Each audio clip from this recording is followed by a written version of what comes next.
ہے بے کسی نے۔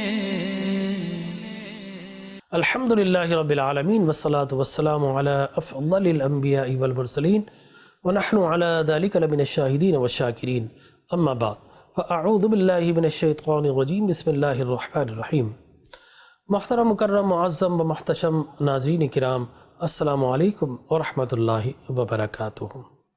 ناظرین کرام، آپ دیکھ رہے ہیں چینل 5 اور میں ہوں آپ کا میزبان ڈاکٹر جمیل راٹھور۔ میلاد النبی صلی اللہ علیہ وسلم کا بابرکت مہینہ، اور اس مہینے میں آقا کریم علیہ الصلاۃ والتسلیم اپنے وجود مسعود کے ساتھ دنیا میں بطن آمنہ کی مقدس امانتوں سے عبداللہ کے گھر میں پیدا ہوئے، اور اسی وجہ سے آقا آئے تو ہمیں اللہ کا عرفان ملا، آقا آئے تو ہمیں قرآن ملا، آقا آئے تو ہمیں پتہ چلا جنت بھی ہے دوزخ بھی ہے، اس لیے کہ اللہ ہے۔ It is just a news for us, یہ ہمارے لیے نیوز ہے۔ اور یہ نیوز بریک کس نے کی؟ رسول مکرم صلی اللہ علیہ وسلم نے۔ ہم نے نہیں دیکھا اللہ کو، نبی نے دیکھا، ہمیں بتایا، ہم نے مان لیا۔ تو یہ جو خبر ہے کہ اللہ ہے، یہ نبی کی دی ہوئی خبر ہے، لہٰذا نبی نہ آتے تو ہمیں اللہ کی معرفت کہاں ملتی؟ جب محمد ہوئے رسول اللہ تب کھلا لا الہ الا اللہ، جب محمد ہوئے رسول اللہ تب کھلا لا الہ الا اللہ۔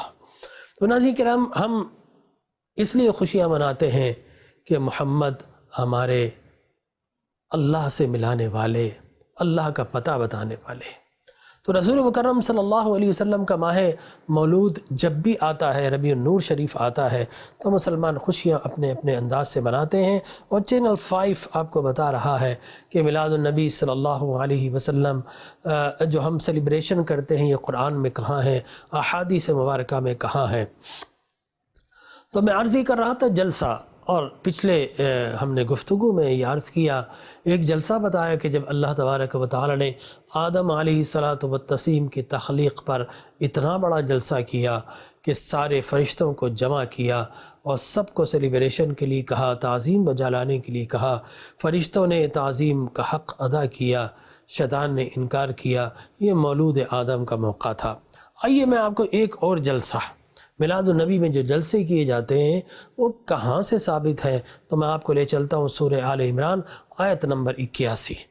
اللہ تبارک و تعالی جل وعلا ارشاد فرماتا ہے، وَإِذْ أَخَذَ اللَّهُ مِيثَاقَ النَّبِيِّينَ لَمَا آتَيْتُكُم مِّن كِتَابٍ وَحِكْمَةٍ ثُمَّ جَاءَكُمْ رَسُولٌ مُصَدِّقٌ لِّمَا مَعَكُمْ لَتُؤْمِنُنَّ بِهِ وَلَتَنصُرُنَّهُ قَالُوا أَقْرَرْتُمْ قَالَ أَأَقْرَرْتُمْ وَأَخَذْتُمْ عَلَى ذَلِكُمْ إِصْرِي قَالُوا أَقْرَرْنَا قَالَ فَاشْهَدُوا وَأَنَا مَعَكُمْ مِنَ الشَّاهِدِينَ فَمَن تَوَلَّىٰ بَعْدَ ذَلِكَ فَأُولَٰئِكَ هُمُ الْفَاسِقُونَ۔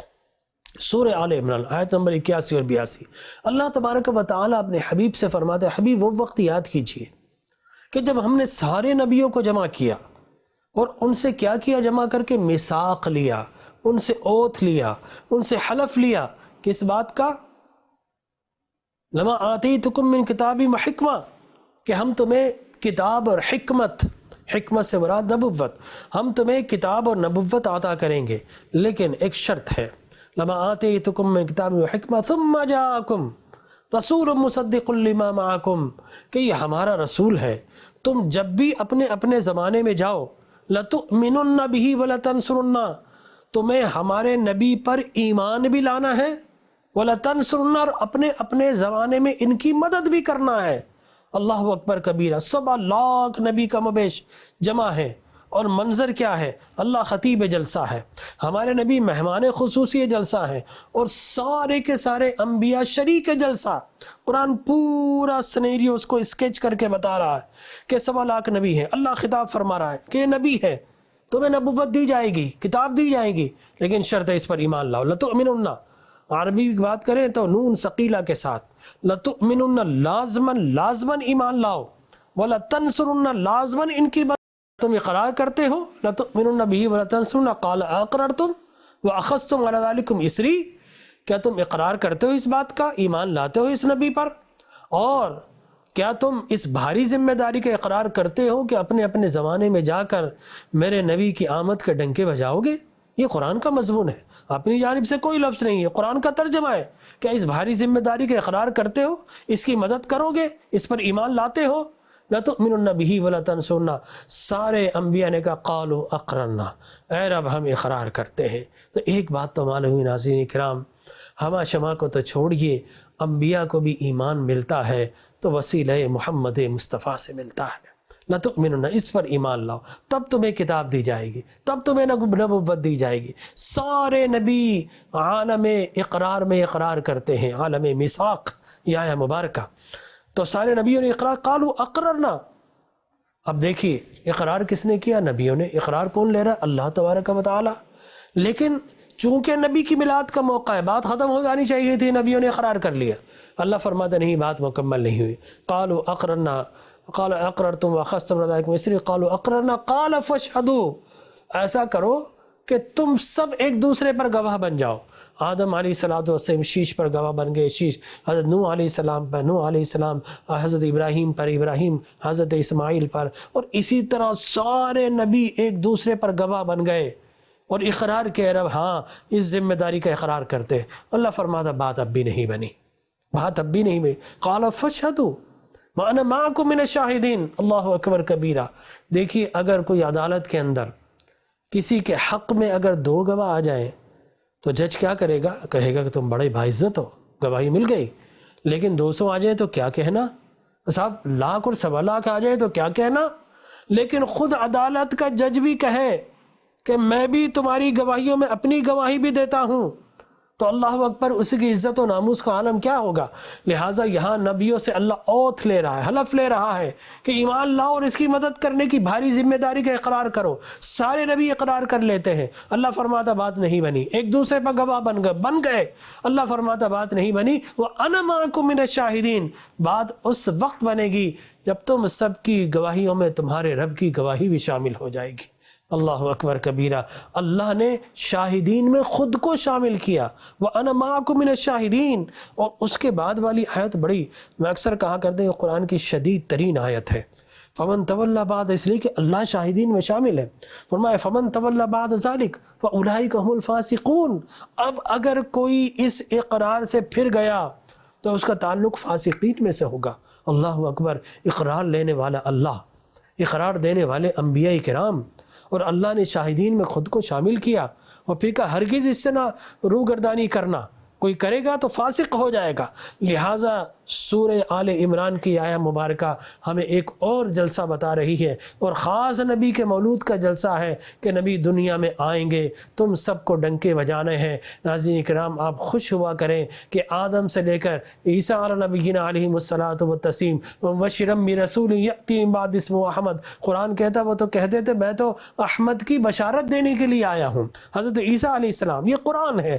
لہٰذا سارے نبی کہتے کہ وہ آنے والا ہے، وہ آنے والا ہے، وہ آنے والا ہے۔ آج ربیع الاول میں ہم سب کہہ رہے ہیں اللہ تیرا شکر ہے، جس کا اعلان نبی کرتے رہے وہ آنے والا ہے۔ اے رب کریم، وہ نبی تو نے ہمیں عطا فرما دیا، وہ نبی ہم میں آ گیا، تو نے ہمارا آقا اپنے محبوب کو بنا دیا۔ تو یقینی طور پر اس آیہ مبارکہ سے میلاد النبی کا ایک اور جلسہ ثابت ہے، جس میں کوئی گناہ کار نہیں، پارسا سارے انبیاء شریک جلسہ، ہمارے نبی مہمان خصوصی جلسہ، اور اللہ تبارک و تعالی خطیب جلسہ ہے۔ چنانچہ اس آیہ مبارکہ میں ناظرین کرام ہمیں کیا ثبوت ملا؟ 1.25 لاکھ نبیوں نے اپنے اپنے دور میں اپنے اپنے لوگوں کو کہا کہ وہ نبی آنے والا ہے، وہ نبی آنے والا ہے۔ ہر کسی نے انتظار کی گھڑیاں آہستہ آہستہ ختم ہوتی رہی، جیسا جیسے زمانہ محمد عربی قریب آتا رہا، لیکن ہر نبی اپنی ڈیوٹی دیتا رہا اور یقیناً دیتا رہا، اور ہر نبی نے ایک محفل بھی اپنے لوگوں میں منعقد کی۔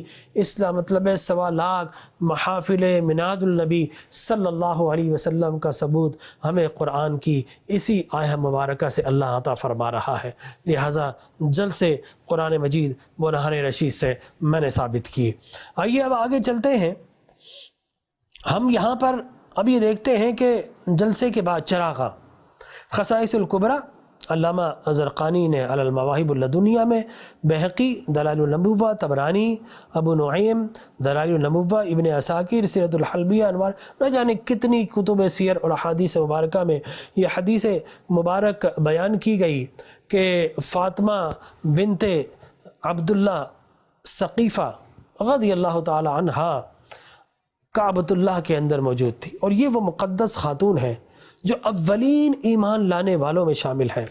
وہ فرماتی ہے کہ میں جب حضور کی ولادت ہوئی تو میں کعبۃ اللہ کے صحن میں موجود تھی، میں نے دیکھا کہ یکایک آسمان کے ستارے تیزی کے ساتھ زمین پر آئے اور مجھے ایسا لگا کہ کہیں میرے سر پر نہ گر پڑے۔ تو یہ حدیث مبارکہ ہمیں بتاتی ہے کہ آقا کریم علیہ، اور یہ اس موضوع پر کئی احادیث مبارکہ ہیں، تو یہ احادیث مبارکہ ہمیں یہ بتاتی ہے کہ ہم اور آپ جب چراغاں کرتے ہیں چند گلیوں میں چراغاں کرتے ہیں، لیکن اللہ تبارک و تعالیٰ جب چراغاں کرتا ہے تو آسمان پر سورج اللہ کا بلب ہے، چاند اللہ کا بلب ہے، ستارے اور تارے اللہ کے بلب ہیں۔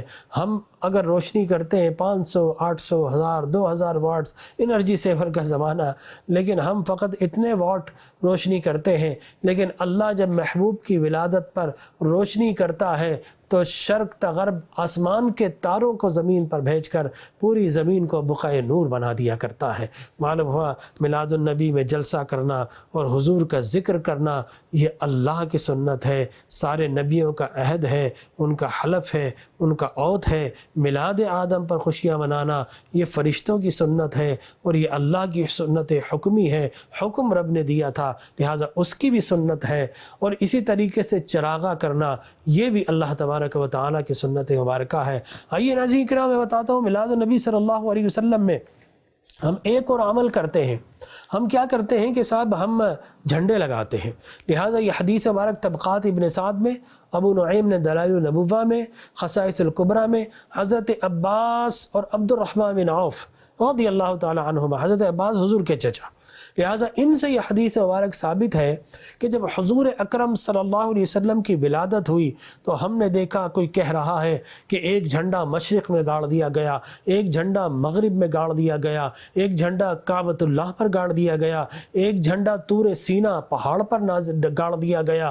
تو معلوم ہوا کہ جھنڈے لگانا رسول اکرم صلی اللہ علیہ وسلم کی خاص مولود پر اللہ تبارک و تعالیٰ کی سنت مبارکہ ہے۔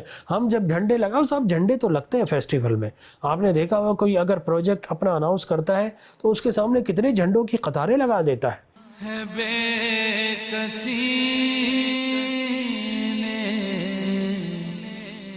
اور اگر ہم جب اپنا یوم ملی مناتے ہیں تو ہم جھنڈے اٹھاتے ہیں، جھنڈے لگاتے ہیں۔ اس طرح سیاسی جماعتوں اس کے بھی جھنڈے ہوتے ہیں، مذہبی جماعتوں کے اپنے جھنڈے ہوتے ہیں، لیکن رسول اللہ کا جھنڈا سب سے معتبر ہے، سب سے مکرم ہے۔ لہٰذا یہ جھنڈے کی اصل کیا ہے کہ حضور جب پیدا ہوئے تو جھنڈے لگائے گئے، ہم جھنڈے لگاتے ہیں، چند گلیوں میں لگاتے ہیں، لیکن اللہ جب جھنڈے رسول اللہ کی میلاد پر لگاتا ہے تو شرق تا غرب جھنڈوں کی قطاریں لگا دیا کرتا ہے۔ تو جھنڈے لگانا یہ کس کی سنت ہے؟ یہ بھی اللہ تبارک و تعالیٰ کی سنت مبارکہ ہے۔ اب ہم میلاد النبی پہ صلاۃ و سلام پڑھتے ہیں صاحب، اب یہ سلام پڑھنا خاص مولود پر یہ کس کی سنت؟ یہ بھی اللہ کی سنت۔ آئیے قرآن مجید برہان رشید میں 5 نبیوں کا میلاد نامہ بیان کیا گیا ہے۔ سورہ قصص اٹھائیے، موسیٰ کلیم کا پورا میلاد نامہ اللہ نے بیان کیا 28 آیات میں، کس طرح پیدا ہوئے، کس طرح ماں نے جھولے میں ڈالا، کس طرح وہ فرعون کے محل میں بہتے بہتے اس پنگھوڑے کے اندر گئے، کس طرح ان کی پرورشی، وہ پورا میلاد نامہ موسیٰ اللہ نے بیان کیا۔ کیا یہ ایسے ہی بیان ہو گیا؟ کوئی قصے کہانیوں کے طور پہ بیان ہوا؟ نہیں صاحب، قرآن کی ہر آیت کی ایک جدا گانا اور انفرادی اور اہم حیثیت ہے، اللہ نے بیان کیا اپنے قرآن میں۔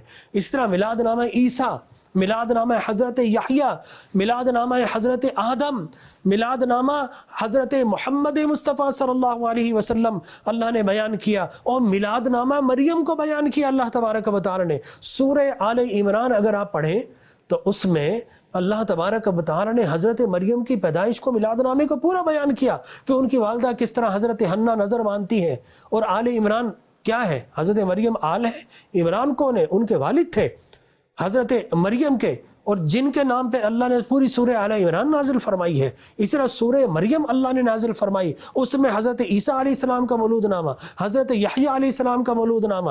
اسی طریقے سے ہم دیکھتے ہیں کہ سورۃ البلد میں اللہ لا اقسم بہذا البلد وانت حل بہذا البلد، اس شہر مکہ کی قسم میں اس لیے نہیں اٹھاتا کہ اس میں کعبہ ہے، اس میں حجر اسود ہے، اس میں زمزم کا کنواں ہے، اس میں صفا مروہ ہے، یہاں پر حج ہوتا ہے، فرمایا لا لا لا، اس لیے نہیں، لا اقسم بہذا البلد، اس شہر مکہ کی قسم میں اس لیے اٹھاتا ہوں، وانت حل بہذا البلد، یہی تو شہر مکہ ہے پیارے، جس کی گلیوں میں تو خرامہ خرامہ چہل قدمی کیا کرتا ہے۔ اللہ اکبر، کیا بچپن کی چہل قدمی تھی، کیا شباب کی چہل قدمی تھی۔ تو اللہ مکے کی قسم اس لیے اٹھاتا ہے کہ نبی ان گلیوں میں گھومتے ہیں پھرتے ہیں، لہٰذا اس کا آغاز کیا لا اقسم بہذا البلد وانت حل بہذا البلد، ووالد، مجھے قسم ہے تیرے سارے والدین کی، اور وما ولد، مجھے قسم ہے تیری ولادت کی۔ تو اللہ نبی کی ولادت کی قسم ارشاد فرما رہا ہے۔ اسی طریقے سے حضرت مریم کا مولود نامہ، اب ہم چلتے ہیں صلاۃ و سلام۔ اللہ تبارک و تعالی حضرت یحییٰ علیہ السلام جب پیدا ہوتے ہیں تو فرماتا السلام علیہ یوم ولد و یوم یموت و یوم ابعث حیا۔ کیا اللہ کا فرمان ہے کہ سلام ہو یحییٰ پر جس دن پیدا ہوئے، سلام ہو یحییٰ پر جس دن انتقال ہو۔ معلوم ہو نبی کا انتقال ہو تب بھی سلام پڑھے جاتے ہیں، جی السلام علیکم۔ نبی کی ولادت تب بھی سلام پڑھے جاتے ہیں، السلام علیکم، السلام علیکم یا رسول اللہ، السلام علیکہ یا رسول اللہ، یا نبی السلام علیکہ۔ یہ قرآن بتا رہا ہے۔ وَيَوْمَ أُبْعَثُ حَيًّا، سلام ان پر اس دن جس دن انہیں مبعوث کیا گیا۔ تو اللہ یحییٰ علیہ السلام پر سلام بھیج رہا ہے، اور پھر حضرت عیسیٰ علیہ السلام پر سلام علیہ یوم ولدت ویوم اموت ویوم ابعث حیا، سلام ہو مجھ پر جس دن میں پیدا ہوا، سلام ہو مجھ پر جس دن مجھے موت آئے گی، سلام ہو اس دن مجھ پر جس دن میں مبعوث کیا گیا۔ تو یہ سلام اللہ قرآن میں بیان کر رہا ہے۔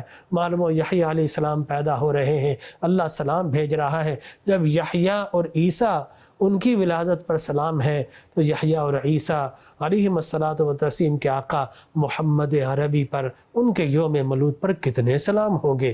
لاکھوں کروڑوں اربوں خربوں درود آپ پر ہو، سلام آپ پر ہو۔ معلوم ہو خاص مولود پر سلام پڑھنا یہ اللہ کی سنت ہے، اس لیے صبح بہارا جب بھی آتی ہے غلامان مصطفیٰ کثرت کے ساتھ صلاۃ و سلام پڑھتے ہیں، اور یہ کوئی نیا کام نہیں کرتے، یہ اللہ کے قرآن کے اکارڈنگلی یہ سب کچھ ہو رہا ہے۔ لہذا خاص مولود پر سلام بھیجنا یہ اللہ کی سنت۔ میلاد النبی صلی اللہ علیہ وسلم پر اللہ کے دیے ہوئے رزق سے ہم لوگوں کو کھانا کھلاتے ہیں، یہ بھی اللہ کی سنت۔ جی ناظرین کرام، آپ دیکھیے کہ حضرت عیسیٰ علیہ السلام کی پیدائش کا موقع، مقدس مریم، ان کو جب مخصوص حالات میں وہ تکلیف ہوتی ہے، لیبر پین ہوتے ہیں، پریشان ہوتی ہیں، وہاں کھانے پینے کی کوئی چیز نہیں ہوتی، پیاس لگتی ہے، اللہ تبارک و تعالی فرماتے ہیں مریم پریشان مت ہو، ابھی میرا نبی پیدا ہونے والا ہے، اس کی پیدائش پر میں کسی کو کچھ نہ دوں، کوئی تبرک نہ دوں۔ وہاں ایک سوکھا درخت تھا، ناظرین کرام، قرآن یہ کہتا ہے اللہ نے فرمایا اس کو ہاتھ لگا۔ جیسے ہی حضرت مریم اسے ہاتھ لگاتی ہیں، ان کے بطن مقدس میں عیسیٰ علیہ السلام ہے، پیدائش کی گھڑیاں ہیں، جیسے ہی ہاتھ لگاتی ہیں وہ سوکھا ہوا درخت ہرا بھرا ہوتا ہے، اور بن موسم میں اس میں تازہ پھل آ جاتے ہیں، اور ان سے پانی بھی نکلتا ہے۔ قرآن کہتا ہے وَهُزِّي إِلَيْكِ بِجِذْعِ النَّخْلَةِ تُسَاقِطْ عَلَيْكِ غُطَبًا جَنِيًّا، اے مریم فکر مت کر، اس سے کھا بھی اس سے پی بھی، ہم نے تجھے یہ تبرک عطا کر دیا ہے۔ معلوم ہوا عیسیٰ علیہ السلام پیدا ہو رہے ہیں، اللہ تبارک و تعالی تبرک دے رہا۔ بعد میں حضرت زکریا جو ان کے خالو ہیں وہ آتے ہیں، قالوا یا مریم انا لکی ھذا، اے مریم بن موسم کے پھل کیسے؟ انا لکی قالت هو من عند اللہ ان اللہ یرزق من یشاء بغیر حساب، کہ میرے رب ہے جو جس کو چاہتا ہے بغیر حساب کے رزق دیتا ہے۔ اور پھر ہنالک دعا زکریا ربہ، زکریا علیہ السلام بھی بڑھاپے میں تو اولاد نہیں تھی، قرآن کہتا اسی محراب مریم کو وسیلہ بنا کر اللہ کے نبی دعا مانگتے ہنالک دعا زکریا ربہ قال ربی هب لی من لدنک ذریۃ طیبہ انک سمیع الدعاء فنادته الملائکۃ وهو قائم یصلی فی المحراب ان اللہ یبشرک بیحییٰ. حضرت مریم کے حجرے میں اور محراب میں جیسے ہی دعا مانگتے ہیں اللہ تبارک و تعالی فرشتوں کو بھیجتا ہے کہ اے فرشتوں انہیں بشارت دو، اور کس کی؟ یحییٰ علیہ السلام جیسے عظیم بیٹے کی بشارت ان کو عطا فرماؤ. لہذا ناظرین کرام، نبی پیدا ہوتے ہیں، اللہ تبرک دیتا ہے. ہمارے نبی کے مولود پر کیا تبرک دیا؟ حضور اکرم صلی اللہ علیہ وسلم جس سال پیدا ہوئے اس سال مؤرخین مفسرین لکھتے ہیں کہ اللہ نے پورے سال جس کو بھی اولاد عطا فرمائی سب کو بیٹے عطا فرمائے. اللہ اکبر. ہمارے نبی پیدا ہوئے، اللہ نے سب کو بیٹوں کا تبرک عطا فرمایا، تبرک تقسیم فرمایا. تو معلوم ہے تبرک تقسیم کرنا خاص نبی کے مولود پر یہ بھی اللہ کی سنت ہے، اور اس کو یوم عید کہنا یہ صحابہ کرام کی سنت ہے. وہ یاد کیجئے حدیث مبارک بخاری کی اور صحاح ستہ کی، حضرت ابن عباس سے بھی حضرت عمر سے بھی مروی کہ ایک یہودی نے ان سے کہا، قرآن کی جب آیات نازل ہوئی الیوم اکملت لکم دینکم واتممت علیکم نعمتی کہ ورضیت لکم الاسلام دینا، کہ دین مکمل ہو گیا، تو ایک یہودی نے کہا کہ بخدا ہمارے نبی پر اگر ایسی آیت نازل ہوتی تو ہم اس کو بطور عید سیلیبریٹ کرتے. حضرت عمر نے کہا کہ میاں تم ایک عید کی بات کرتے ہو، ہماری تو کئی عیدیں تھی. وہ جمعۃ المبارک تھا، الجمعۃ عید للمسلمین، جمعہ مسلمانوں کی عید کا دن ہے، اور وہ تکمیل قرآن کا دن تھا، ہماری عید کا دن تھا. اور وہ 9 ذی الحجہ یوم عرفات ہماری عید کا دن تھا، بخشش و مغفرت کا دن تھا. تم ایک عید کی بات کرتے ہو. رب نے تو ہمیں تین اس دن عید عطا فرمائی. تو معلوم ہوا کہ جب خوشی کا موقع اللہ کے انعام و اکرام ہو اس دن کو عید قرار دینا یہ صحابہ کی سنت، یہ صحابہ کا طریقہ ہے. لہٰذا جب انہیں یہ ملی اور جب رسول اللہ جو اللہ کی نعمت عظمیٰ ہے وہ دن آئے تو وہ عیدوں کی عید ہوتا ہے، وہ ام العید ہوتا ہے، عیدوں کی بھی ماں ہوتی ہے، مدر آف دا عید ہوتا ہے وہ یقینی طور پر. تو یہ وہ دلائل ہے. اور وہاں تو عیسیٰ علیہ السلام کو آسمانوں سے دسترخوان نازل ہوا، ربنا انزل علینا مائدۃ من السماء تکون لنا عیدا لاولنا وآخرنا، کہ اللہ مائدہ دسترخوان نازل فرما کھانے کا، ہمارے اولین اور آخرین اس کو بطور عید سیلیبریٹ کریں گے. آج عیسائی ایسٹر کا جو تہوار مناتے کیوں مناتے؟ اس لیے کہ آسمانوں سے دسترخوان نازل ہوا. کہاں آسمانوں سے دسترخوان نازل جو پیٹ کی آگ بجھاتا ہے، اور کہاں اللہ کے حبیب جو ہمیں ایمان کی دولت عطا فرماتے ہیں، اور ایمان مل جائے تو جہنم کی آگ بجھتی ہے. وہاں پیٹ کی آگ بجھ رہی تھی، رسول اللہ آئے تو جہنم کی آگ بجھ گئی. تو کیا ہم عید قرار نہ دیں؟ معلوم ہو جب انعام و اکرام ہو اس دن کو عید قرار دینا یہ بھی اللہ تبارک و تعالیٰ کی سنت مبارکہ ہے. تو ناظرین کرام یہ سب کچھ جو ہم کرتے ہیں یہ according to the Quran and Sunnah ہے. اور کس کی سنت؟ اللہ کی سنت ہے. تو دعا کیجیے اللہ تبارک و تعالیٰ عقل سلیم عطا فرمائے، اور قرآن و احادیث سے ہمیں ہر چیز کی اصل جو اللہ نے عطا فرمائی ہے، چیزیں تھوڑی بہت بدلتی، اصل موجود ہو، پلر موجود ہو تو عمارت تھوڑی بہت ادھر ادھر جا سکتی ہے لیکن زیادہ نہیں جانا چاہیے. کوئی ایسا غیر شرعی کام نہیں ہونا چاہیے جس پر معترض بھی ہو، اعتراض بھی لاگو ہو. تو ہمیں شریعت کے دائرے میں رہ کر اللہ تبارک و تعالی مولود النبی صلی اللہ علیہ وسلم کو سیلیبریٹ کرنے اور اللہ کا شکر ادا کرنے کی توفیق عطا فرمائے. آمین. وآخر دعوایا ان الحمد للہ رب العالمین. ہے بے کسی